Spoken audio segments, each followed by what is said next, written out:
അവിടെ തന്നെ നിൽക്കുക. പോകുന്നുണ്ടെന്ന് എനിക്ക് കാശ് കൊടുത്ത് സാധനം മേടിച്ചാൽ അഴിക്കാൻ പറ്റാത്ത അവസ്ഥയാണല്ലോ എൻ്റെ കർത്താവേ.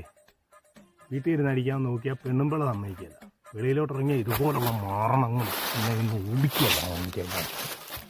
ബാബു നീ എന്നാടാ ചുമ്മാടൊക്കെ ആയിട്ട് അവിടെ ഒരു കമ്പ് വിറകിരിപ്പുണ്ടറാ, അതെടുക്കാനായിട്ട് വന്നാ.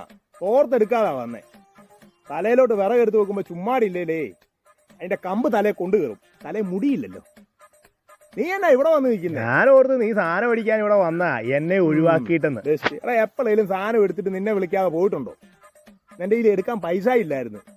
നിന്നോടതാ ഞാൻ ഷെയർ ചോദിച്ചത്. പിന്നെ നിന്റെ ഈ പൈസ ഇല്ലെന്ന് പറഞ്ഞുകൊണ്ടാ ഞാൻ പിന്നെ നിർബന്ധിക്കാഞ്ഞ്. ഓ ഞാനും ഒന്ന് പച്ചയാ. വിറകൊക്കെ വീട്ടിൽ കൊണ്ട കൊടുത്ത് പെണ്ണുമ്പിള്ളയെ ഒന്ന് സൂപ്പിക്കാം. ആ ഒരു കണക്കൂട്ടില്ല ഇങ്ങോട്ട് പോകുന്നത്. നീ വീട്ടിലോട്ട് ഇടാതെ നിന്റെ പയ്യൻ പള്ളിക്കൂടം വിട്ട് വന്നിട്ട് അവിടെ കിടന്ന് കരയുന്നു. വീട്ടിൽ ആരും ഇല്ല. നിന്റെ പെണ്ണുമ്പിള്ള എങ്ങാണ്ട് തുണി കഴുകാനായിട്ട് തോട്ടിലോട്ട്